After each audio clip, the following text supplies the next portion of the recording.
feeling, yeah, yeah. Deixa de complicação, deixa de confusão. Liberta a alma dessa prisão, uai, yeah. Deixa-te guiar pelo coração.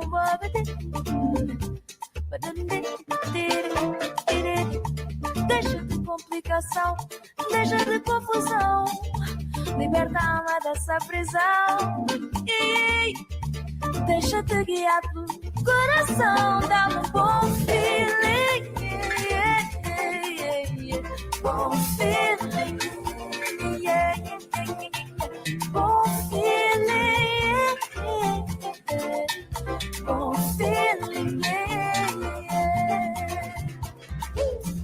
Esse coração assim desacasalhado. Vai sair assim. Sorriso, onde é que estás? Estás a pensar que vais aonde assim? Tens que mesmo buscar e fundo. E só. Hey everyone, welcome to Plant a Good Seed podcast. I am Tish Oakley with Earth Monkey Energies, your host today, IBM TV, Spiritual Saturday. So glad to have you. And our guest today is Miss Donna Pate. And here she comes. Hey, Donna. Hey. Hello, Tish. Good to see ya. Good to see you, dear. So let's get started with a real brief, just a 3-breath meditation before we jump on in this to try to ground ourselves and get ourselves settled. Okay? All right. So if everyone watching wants to follow along, your feet should be flat on the floor. You should take your spine to the ceiling. Reach up to the ceiling with your spine, tuck your chin in, and close your eyes. Let's breathe in and fill up our lungs and our belly with fresh breath. Now let's breathe out and exhale any pain, any frustration, any loneliness. Let's breathe in again. Inhale, fill up our body with air, with life and with light. Now let's breathe out the past chains that are holding you back. One last breath in to the here and now. Meet your future at the gate and exhale yesterday. Let it all go. You don't need it. Let's step forward. Namaste. There we go. All right. So Donna, can you tell us a little bit about you? Yes, my name is Donna Pate. I am 56 years old from Raleigh, North Carolina. I have a 3-year-old Rottweiler named Trip, who is a Trip. And I have both are rescues, and I have a rescue cat named Rigsby, and they keep me sane, and they have me well trained. So, but have you? I own my own. Do what, dear? I said they have you trained. They do have me trained very well, very well. And I own for 22 years. I've owned a business called For the Record. It's a screening company. And we do all types of searches for background checks for employment reasons. So I've been doing that for 22 years. I also volunteer with the Rottweiler Rescue Group when I have time.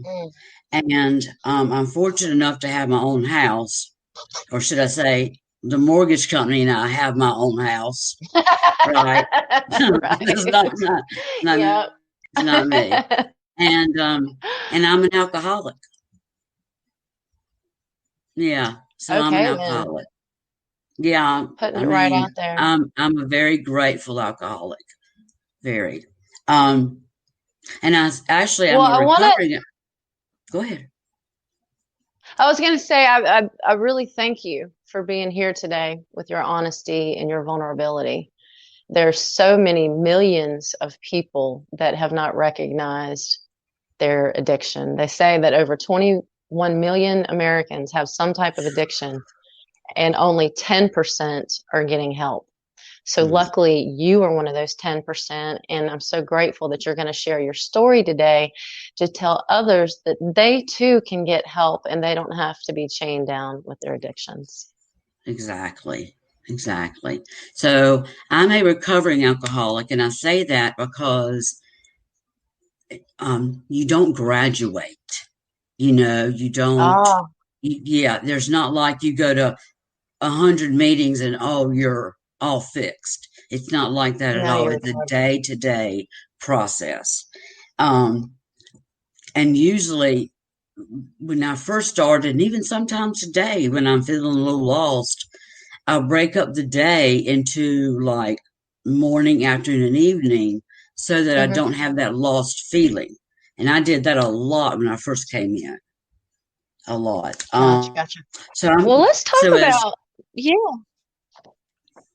let's talk about your journey before. So you just talked about when you first came in, but let's talk about, before you even realized, before it started happening, before you realized there was right, that issue. yes. I was always an outsider. I always felt lost. Um, there was a time when I didn't have any opinions. I didn't have any of my own thoughts. I was just like nobody inside. Mm, And the insides were black. And it just felt, I mean, it felt like I was mhm. constantly swimming against the tide of life. I didn't seem to fit in anywhere. And I sure didn't get the manual to life. You know, yeah. I wish Right. there were one. I'd be at the bookstore in no time. When So, you find it, you let me know. yeah. Um, and so I lived that way for a good while. And when I was 38, I mean, I was a lightweight drinker. I didn't really drink that much. But when I was 38, I started binge drinking, which is occasionally having a drink and being able to stop, or occasionally Okay. having a drink and not being able to stop. And I never knew what was going to happen. So that's how I Mm, eventually came to realize I was an alcoholic. Um, gotcha. at first So AA was a I was going to so say that, you were talking about before you became an alcoholic and you felt cold, and empty on the inside, oh yes, and the really strange thing is there are so many of us that have felt that way, right?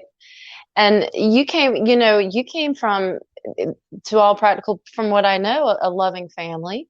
You mm, had a great relationship with your dad, so it's not like you were, abused or any of that type right, thing that sometimes no, people might think that would lead. But you right, just felt a little different, not like everybody else, and exactly, separate from, you were separated from the herd, so to speak. exactly.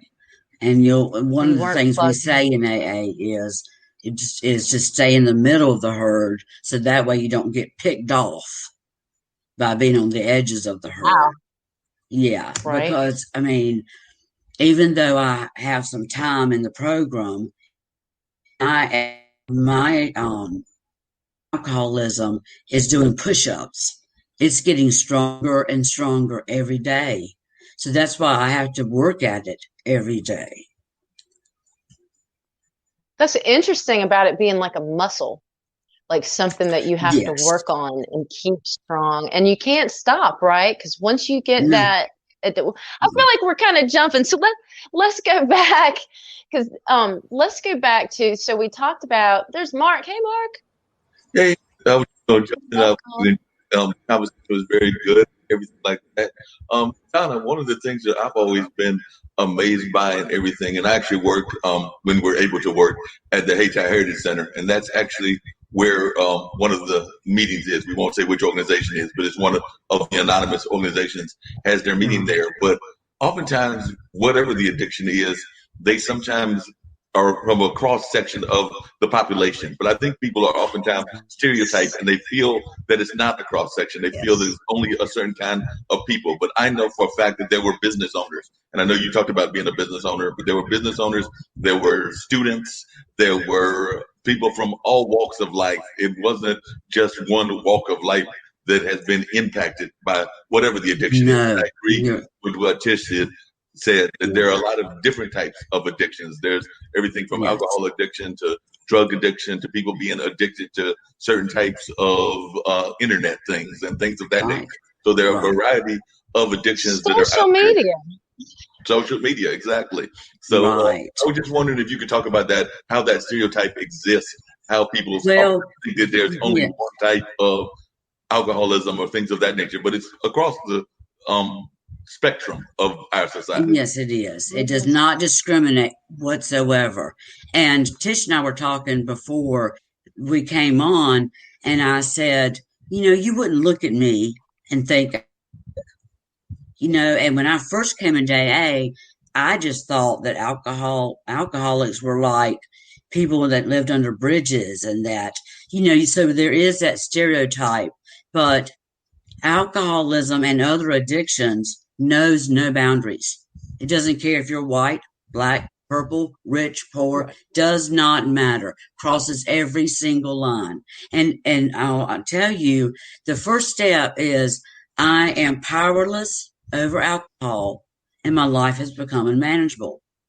Well, you can take the word alcohol out and put in there working, gambling, eating, Yeah. social media. Yep. I mean, you can put anything in there that you do to an excess that makes your life unmanageable. So there are tons, and that's and people don't realize that there's help, that just pick up the phone. Or I ended up going to a rehab and then went to a meeting all by myself, which I was scared to death to do, but I was more scared not to do it. Yeah. And so, yeah, you're right, Mark. There's And the other thing that I know, and then I'm going to turn it back over to Tish, but the other thing that I really notice in everything is how much how impactful it is on our society. Like I said, I live over here, not that far from Duke University, and there are a number of people that are fighting alcoholism in one form or another, but they're also panhandling and doing things of that nature. But I'm actually one of those people like Tish that will talk to them. I'm not going to sit there and make a judgment. I actually want to get to know them, want to actually have a bonding with them and a friendship with them. So there's actually a couple of folks that I've become friends with, and they've even broken down stereotypes. I remember one guy, like I said, I don't know what his issue is, but he actually received a decent amount of money. Don't know what it was, but let's call it $200 or whatever.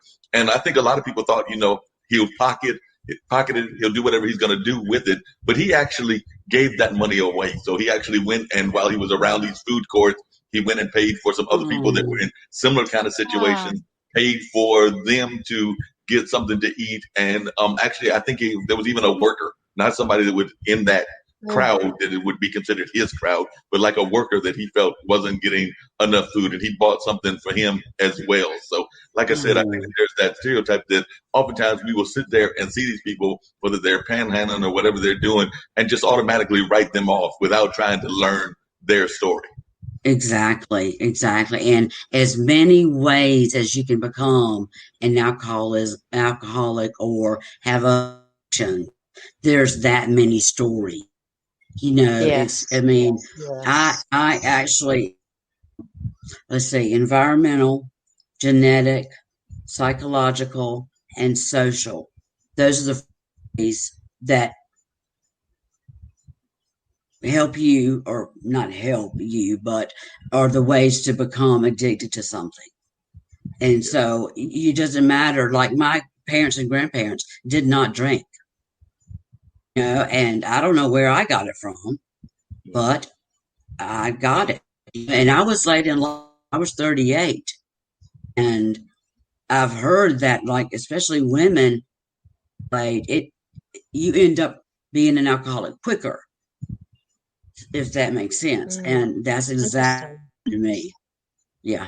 Well, like I said, I'm going to bounce off and let Tish But Mark, take over. what you said about But the other two questions I had, and like I said, I'm going to bounce off and everything, but I am curious, and I'll let Tish can pick them up, the answers to these questions later on during the interview. But two things that I'm curious about is the meetings themselves, because we are in the middle of a pandemic. And like I said, I know we're not meeting the folks that meet regularly over at the Hayti with whatever that addiction is and everything. Like I said, well, I'll go ahead and say it. It's NA. It's a public knowledge that they have their meetings at the Hayti Center, but they're not having their meetings because that building is closed. So I'm curious about that. And the other thing I'm curious about is I was watching this special. I'm a member of NABJ, and they were having a thing about the prison population, and they were talking about the boyfriend kind of situation. So in other words, some of these people that were in women's prisons felt that they got pulled into it because they were part of the life that their boyfriends led or their significant others. So they got pulled in almost as codependents,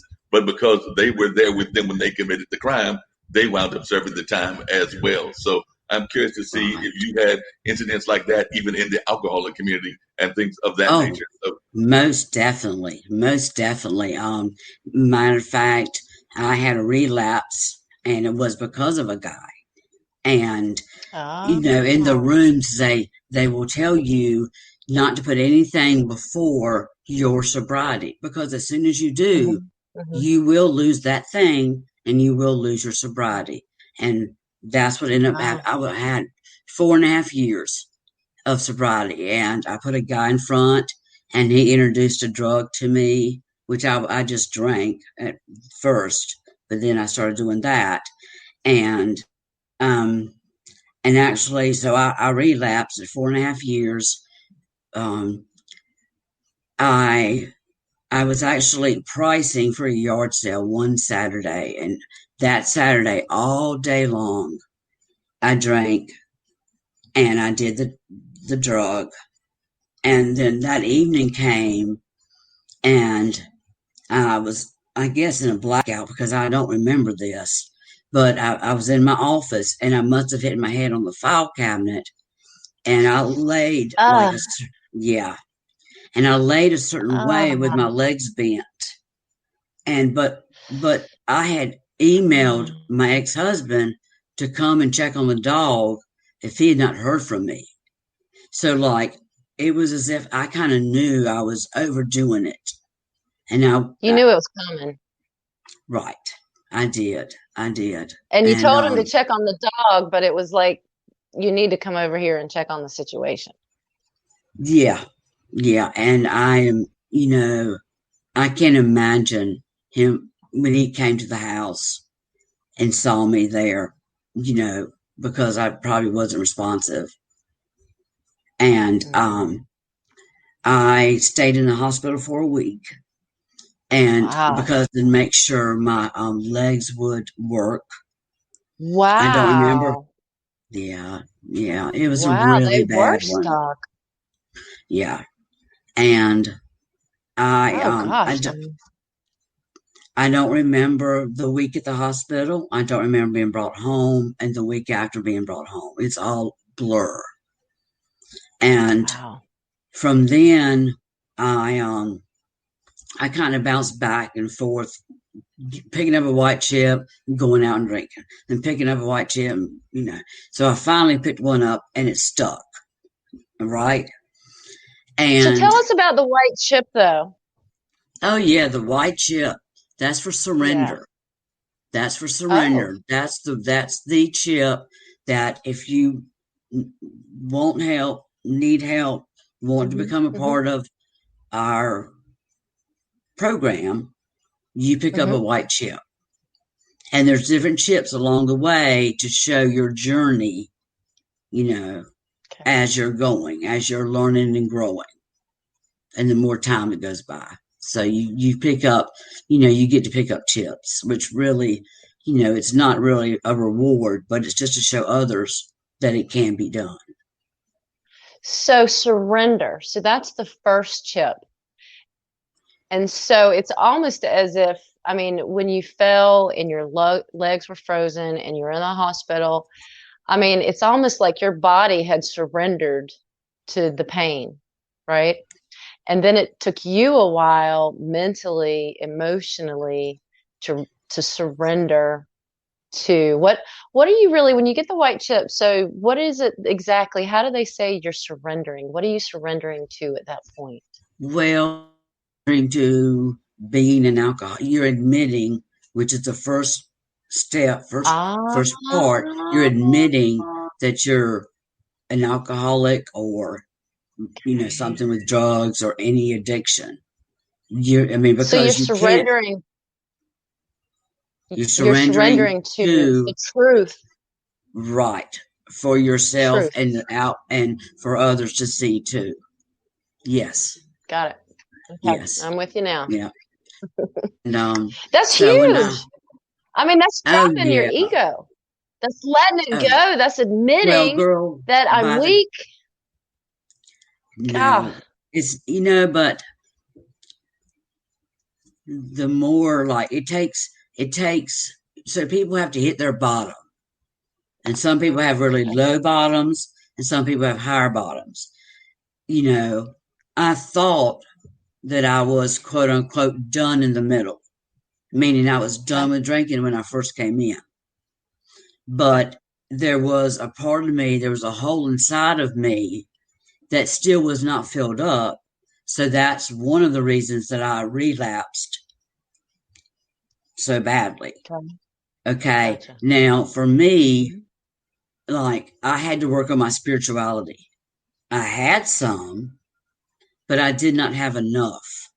So when you're talking about surrendering, like every morning, they ask you to drop your ego and let something larger than yourself take control. Nice. And it seems like there's been times when the weaker are actually the strongest.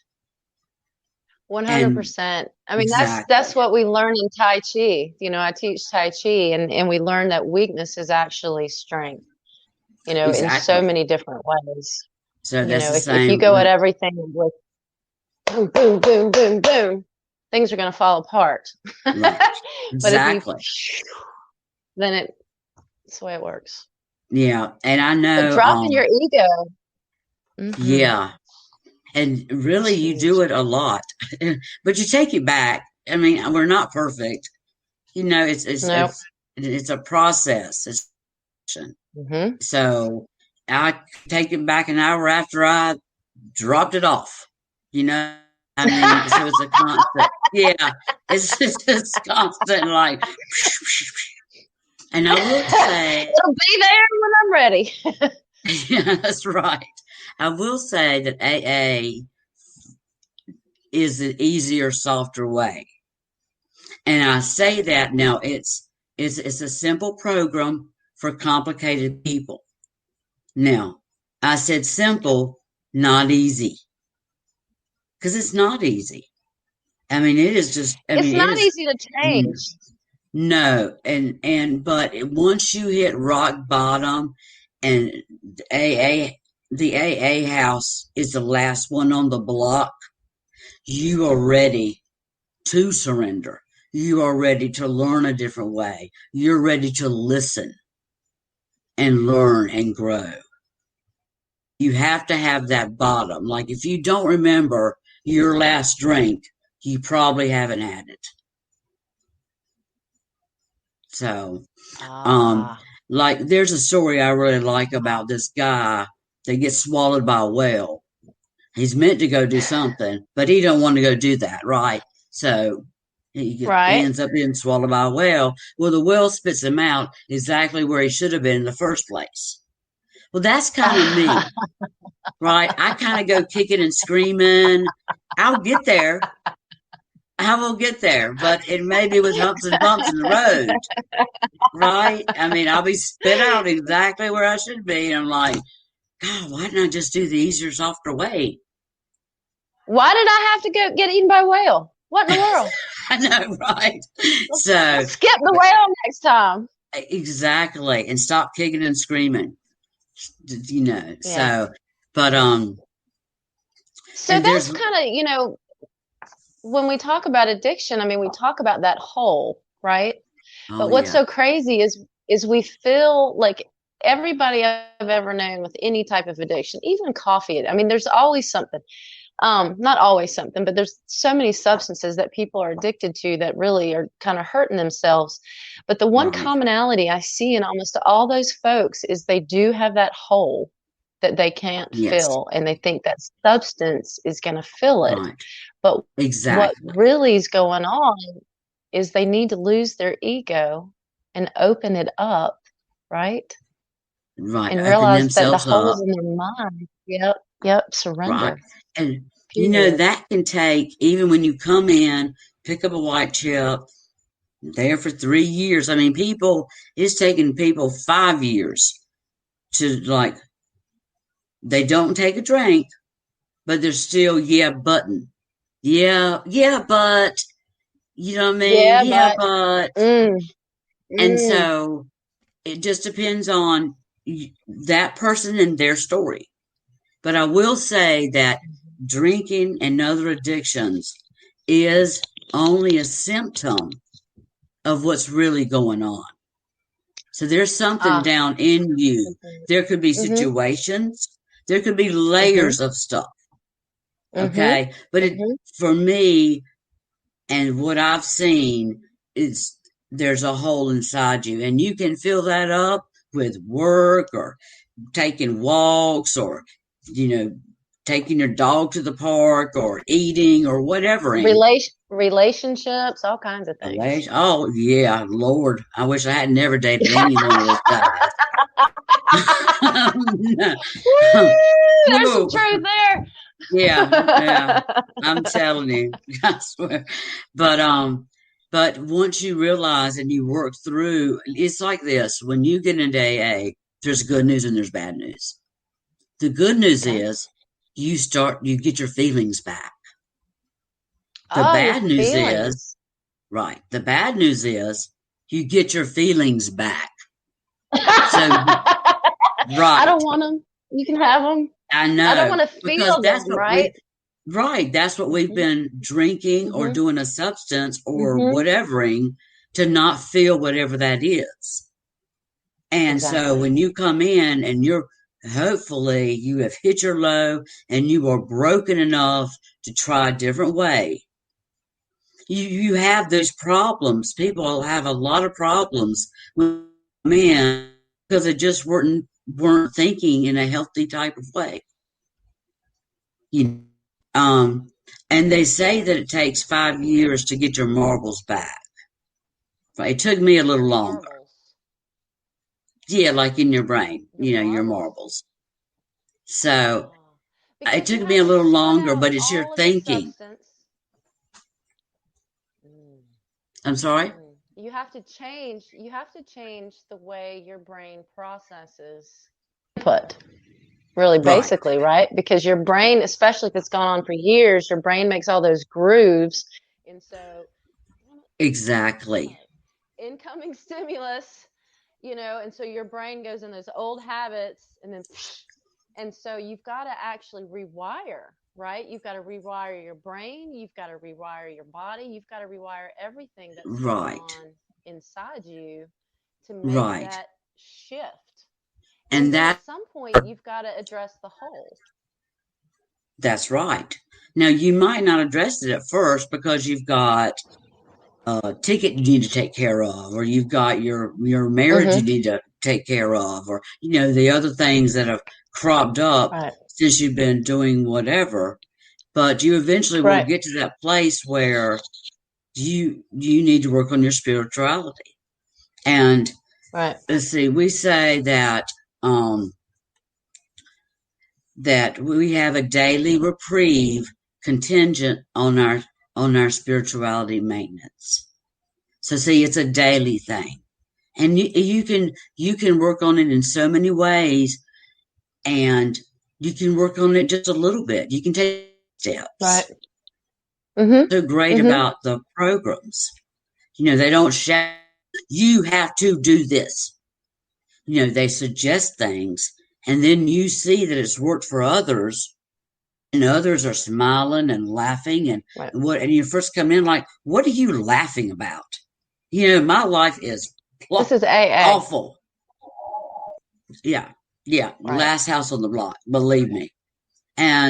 But soon realize that they're just laughing together because they've been in that experience. And I will say that when you hear someone's story, don't listen to the differences. Don't try to find differences. Listen to the underneath and the same feelings that you may be having. Because my story is going to be different than someone else's story. Like, because I'm a binge drinker. Totally. I'm not a daily drinker. So there's there's tons of different stories. But if you don't listen to the different, because people will listen to the difference, they'll say, well, I haven't done that yet. Well, I haven't gotten a DUI yet. Yeah, yet. Right. So. Right. Yeah, But and that doesn't mean that you're not an alcoholic if you don't have a DUI. I mean, come on. That's just the path that somebody else took.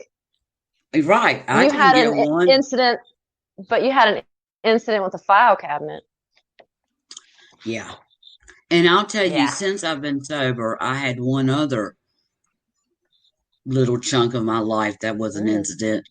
It lasted 3.5 years.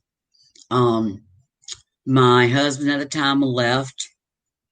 He left me with all the financial obligations. And him and his mother did things and tried to do things that were extremely cruel.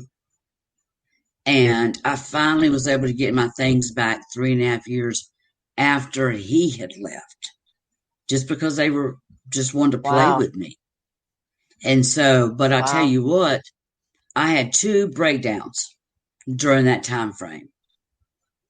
But I did not think to take a drink. The obsession had been lifted from me. That's right. Yay. That's awesome. It can be done even through hell. It can be even through hell. Seriously. I mean, because, talking about, your husband, and I want to go back to something, honestly, that Mark said, and he talked about the effect on society, right? And, one of the problems with people with addictions is it's the little things. Like, for example, I had a friend that was addicted to cocaine, right? And I knew after a while not to talk to her on Monday. Just don't talk to her because her brain's going to be gone. Wow. Tuesday, she's going to be hitting her low. Stay back on Tuesday too, because she's going to be shooting out at you as that stuff's coming out of her system. Right. Wednesday and Thursday, you could almost talk to her, but by Thursday afternoon, she was already starting to get that, whoo, here we go again. How much we got, so it was like my friend, for whatever reason, I only had 1 day a week with her because the addiction took over her.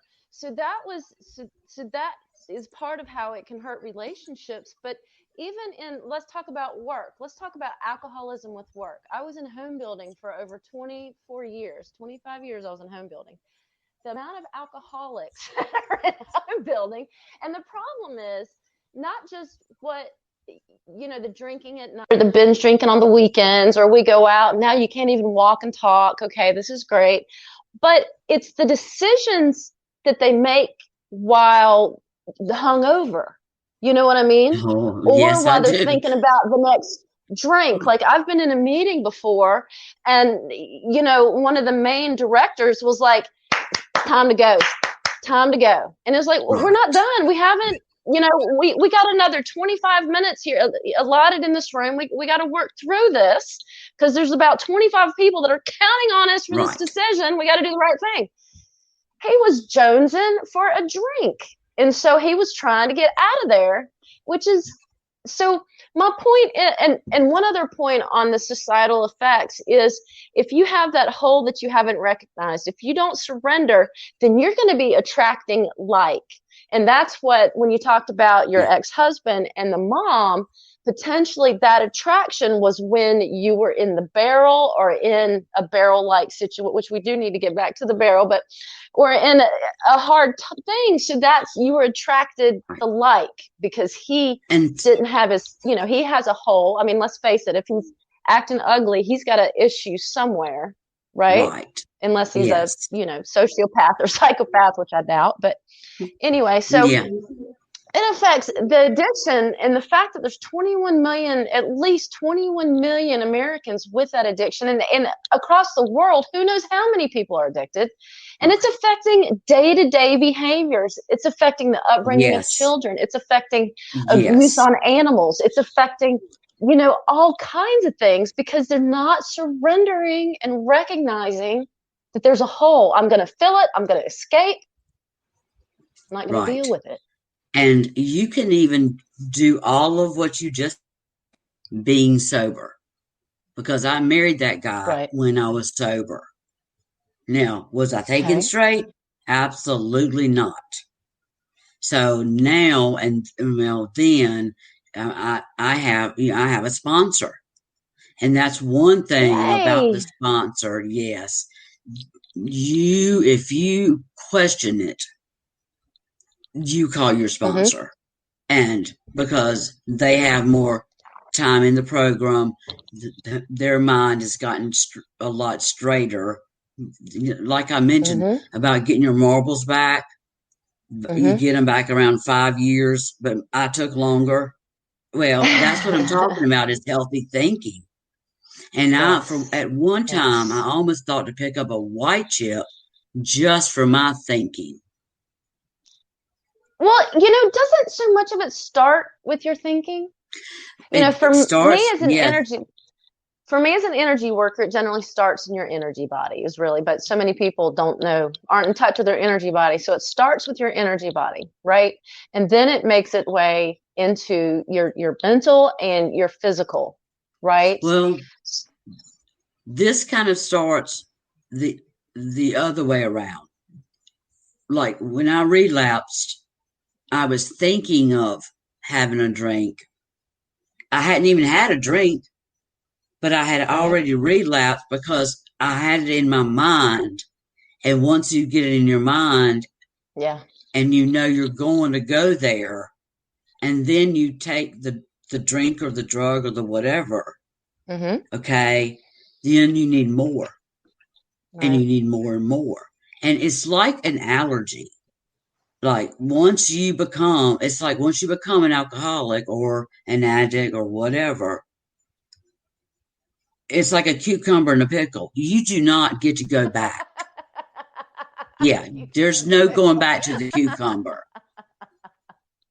So once you're right, and I said, with me, mine's doing push-ups inside my body, just waiting for me to be weak enough to go there.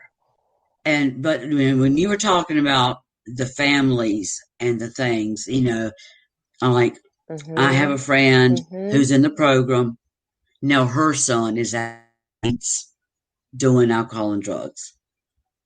And there's not but so much she can do. So, and like with my family, I didn't get a lot of support. I just didn't get the support I needed, especially after my relapse. And so, of course, you find the friends to support you. You find your tribe.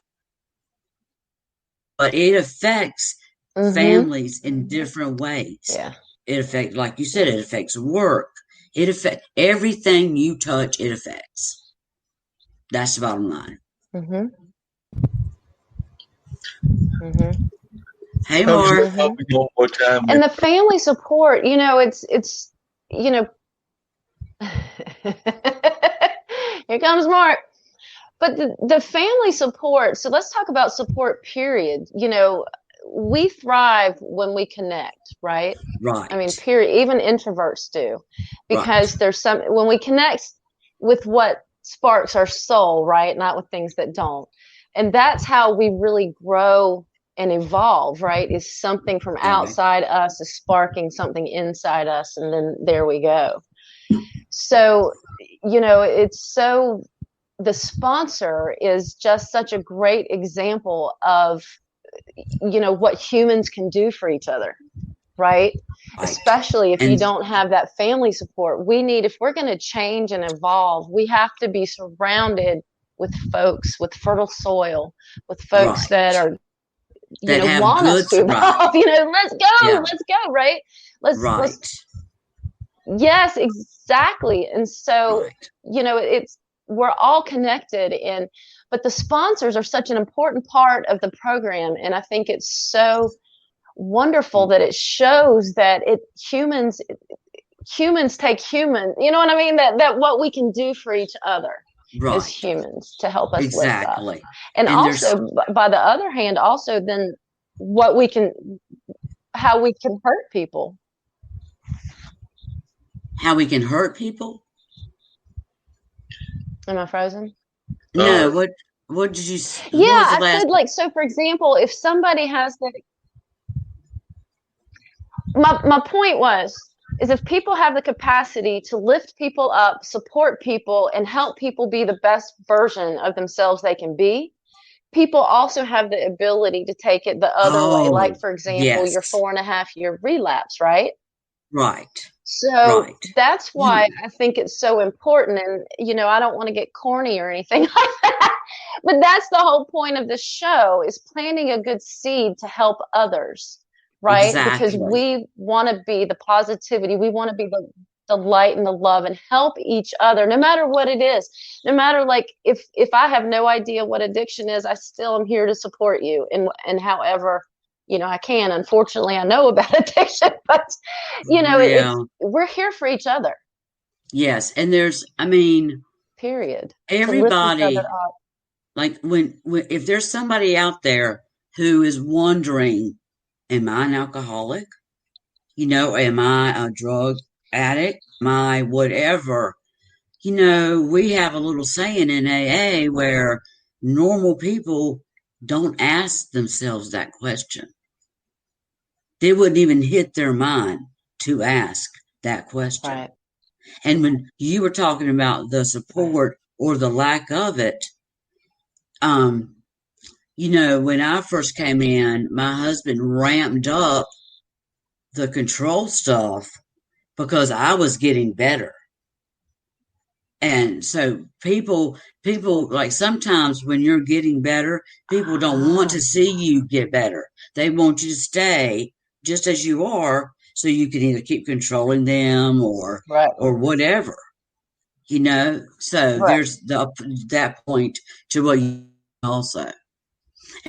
Before Mark comes back on and asks And about you've got meetings, to, unfortunately, it's bad, but go ahead. yeah. Well, before I was just going to say, right now, we're not having meetings like fellowship where you go and see somebody. We're doing Zoom meetings. So that's the best we can do right now, is by Zoom, because we can't get together right now. Which is not the same, is it? No, it is not. And for somebody that needs help, you don't get the fellowship. You don't have that face-to-face contact. You don't get a hug. It's very important. So hopefully There's the sometime energy soon. exchange. Exactly. And they can see It's the people energy enjoying exchange. their life. Like, whether we recognize that they've made it and they've gone through, but whether we recognize it or not, at all times, our bodies, our energies are talking to each other. So if you walk into a room of very supportive, helpful people, then your body feels it, your energy body feels it. Whereas if you walk into a room of toxic people, then your body's going to feel it too.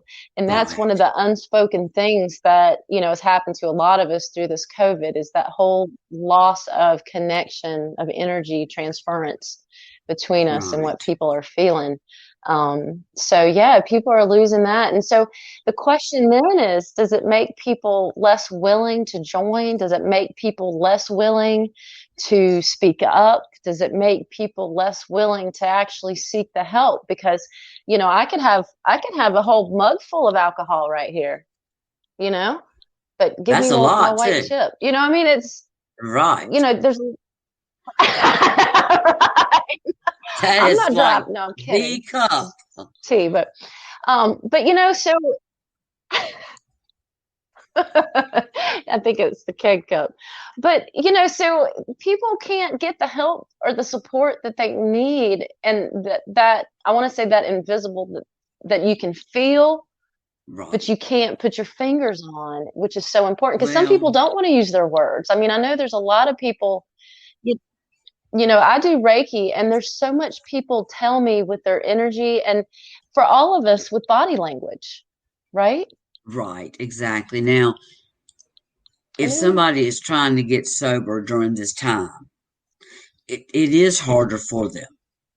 However, if you find out about the Zoom meetings, you can go on to lots of different meetings and maybe not at first speak up, but eventually you'll be comfortable enough to say, this is my fourth meeting of in AA.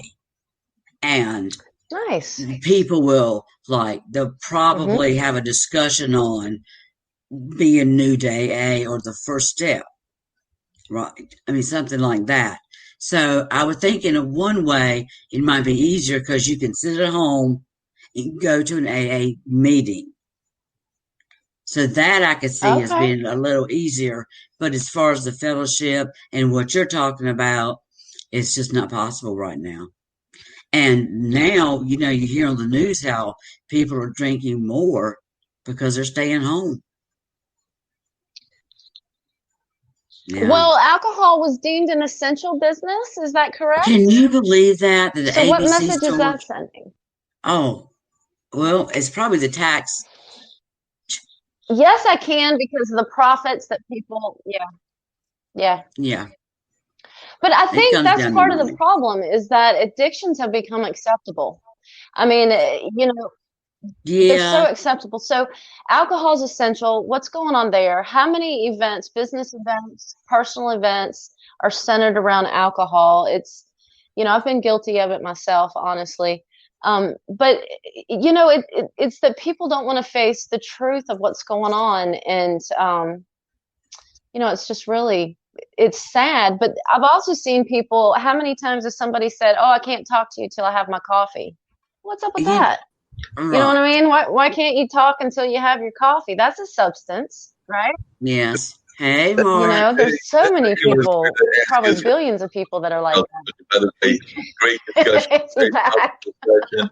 But I was thinking as y'all were talking, um, I'm thinking probably about, and I'm just going to throw a figure out there, 85%, 90% of society has an addiction of some sort or another. And that's something we probably have to come to terms with as well. I mean, there are some addictions that might be have certain societal kind of repercussions, and people think of them as being more of the standard addictions, whether that's alcohol, whether that's drugs, whether that's some of the other ones, some of the sex Right. addiction, some of the things of that nature. But as y'all were talking, I was even thinking to myself, I'm like, I've got some friends that are obsessive compulsive. They're very much all about cleanliness and things of that nature. So that's a form of addiction. If y'all could Yeah. see, and I could lift up the camera and everything, my room Yeah. is probably the exact opposite of that. It's a very messy room, so that's probably an opposite kind of addiction. So, but it is a form of addiction. I'm not exactly rushing to pick up my papers and my other junk. So there's various kinds of addictions out there. Oh, So yeah. that being said, Right. I don't know Right. who among us doesn't have some sort of addiction. I mean, Something. right? Yes, sir. Something. You're right. Exactly right. Yeah. And So that's and something until we all have. people, focus on why, so I'm gonna go back to Yeah. the coffee thing. Why do you have to have your coffee before you can speak to somebody in the morning? What's up? Why are you not getting the sleep that you need? What's wrong? Why is your system imbalanced? Just to take it the step back and figure out why you keep going for that, why you're dependent on that substance, right? Even though it may Right. be doing other things to you that you don't like too. Well, you're exactly right. And I have to confess that I'm not one to talk to anyone first 30 minutes because I'm really awake, and it doesn't matter what substance I put in my body. I'm just not awake. But I'm trying to feed down me as quickly as possible. So, Yeah. Tish, you beamed out on us there for a second, but I put you back Yeah. in, so It's I all don't know about what happened escape. and And everything.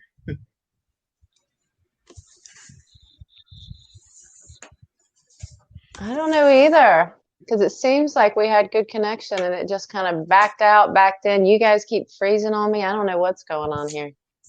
So, but it's almost time to end anyway. We've got a hard stop at 2. Donna, if you can, there you are. Hey.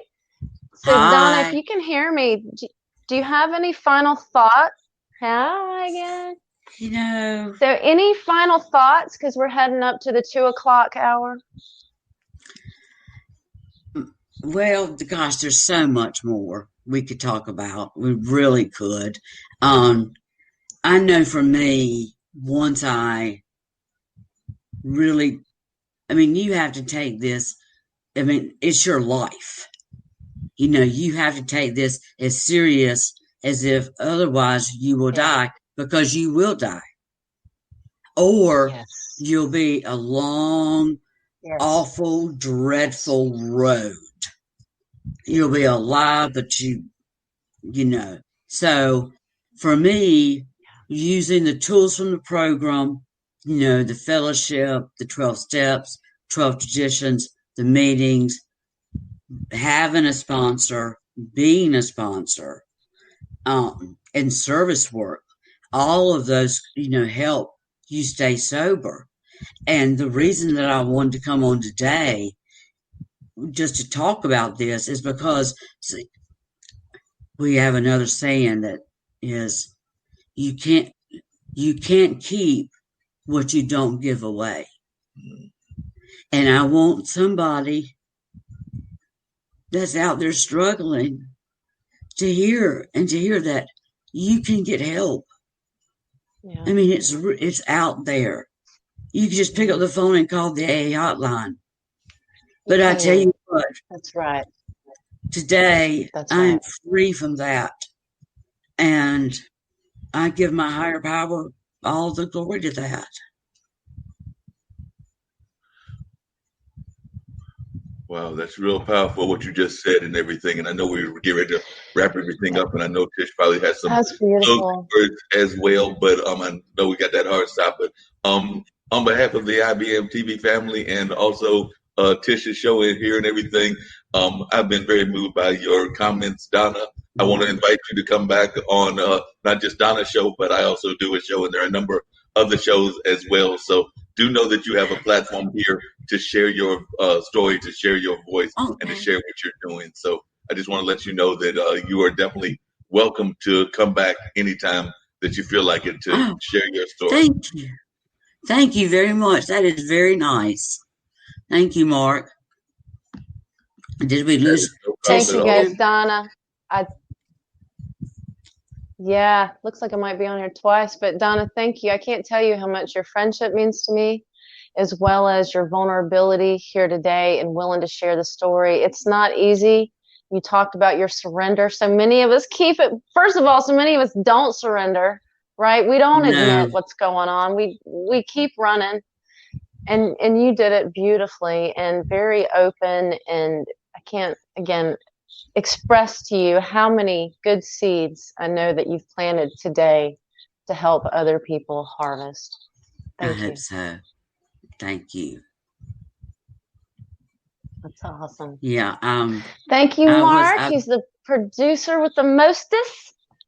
Try to do what I can to help and definitely spread the word and plant those seeds. And there's such powerful seeds that need to be planted around the country and around the world. Because as you said, this is an issue that doesn't just impact the United States, but we know we have listeners from around other parts of the globe as well. And this is an issue of addiction, and even whether we want to talk about a specific addiction of alcoholism or whether we want to talk about the various other addictions, is something that is globally impacting us. Because I know that you know and we know that we've got friends here, even on the IBM TV network, that are from places like India, Malaysia, Australia, and South Africa, England, and they even talk about the impact of this issue in their particular countries as well. And I know that AA is a global program, as are a number of other programs. So definitely it's a global issue, and it's something that we need to pay attention to globally. So definitely, like I said, Donna, Yeah. we have this platform, so I definitely want to welcome you to come back on anytime that you feel like it. Know that you have a home here. Right. And my story is about alcoholism, but I tried to add the other addictions because it's so prevalent, And one more thing, if somebody doesn't have hope, Yeah. take some of mine. Just take some of mine and you'll be all right. That's awesome. Yeah. Mm-hmm. What a powerful message. Beautiful. Tish, I'm going Thank to you. bring us on with our closing song that we usually have to bring us both on and off. I know that's a song that you love and everything, so we're going to bring that on with that closing song. And then right after that, I know y'all have got we actually, just like we were with Zach, it's slightly over, but not as over as we usually are, maybe about a minute or two. But if y'all have to bounce off for your other calls, don't worry about that either. But we are going to wrap this show up, and I definitely think that folks got a very important message that needs to be heard globally. And I look forward to hearing more of these kind of stories throughout IBM TV as well as throughout your show. Tish, who do we have before I bring that music on for our guests next week? Do we know who we've got next week, and who will that be? Tish bounced, so I'll find out from her later on who that guest will be, because I'm just going to bring the music up, and then we'll go from there. So hopefully folks will have a grand time, and do know that this show is very important, and we look forward to having more conversations about that and things of that nature. Oh, there's Tish, so we're going to bring Tish back up. And Tish, I was asking we're going to... who is our guest next week? We have Jay Graves, who is a diversity, I don't know if the right word is specialist or expert, but he's been a lot of places, done a lot of things. He himself has experienced discrimination and prejudice in a variety of different ways. And he wants to talk about his story because he's very positive and he embraces each opportunity as an educational and uplifting opportunity for the other person. So we can't stress how important it is for the world when we talk about global citizenship for the diversity and to embrace everyone's gifts. And Jay will help us see that. That sounds great, and I'm definitely a big supporter of diversity throughout our society and diversity across the boundaries, whether that's diversity in race, diversity in orientation, diversity in gender, diversity just in the various ways that we classify ourselves. So definitely I'm looking forward to that conversation, because we know that there's a lot of ways that businesses and society is not being as diverse as it could be. And we're seeing that even in some of the things that are happening here in the United States, and not just here in the United States, but around the world. So on that note, I'm going to bring in Born Feeling, and then we'll see y'all next week. And I definitely look forward to another great conversation with you, Tish. Of course, we might be having conversations during the course of the week, in regular conversation. But until that time, we know that we'll definitely see each other on next Saturday between the hours of 1 and 2. So looking forward to seeing you again then, but I might hear from you via phone or via email even before that time. So definitely look forward to that, and want all of our listeners to know that this is the Plant a Seed Show, and we definitely want you to know that that's what we try to do on a regular basis, plant those positive seeds, because too many negative seeds are out there, and we need to plant some positive seeds throughout society and throughout the world. So on that note, I'm going to wrap it up and bring up the music, but I do look forward to seeing y'all again here next week at 1 p.m. Thank you, Mark. Thank you, Donna. Thanks, Mark. Namaste.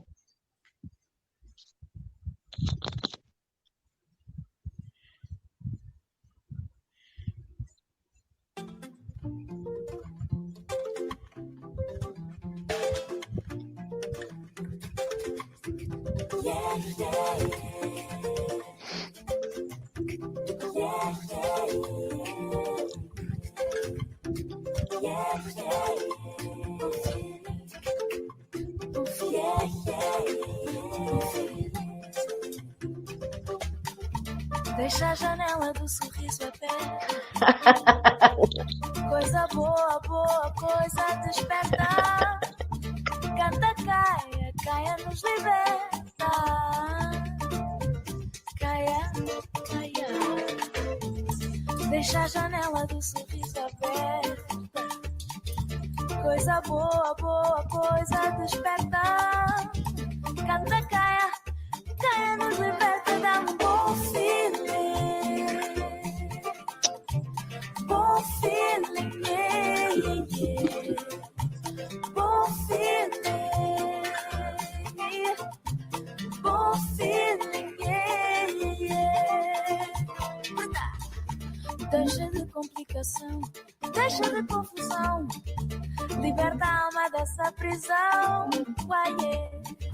Deixa-te guiar pelo coração.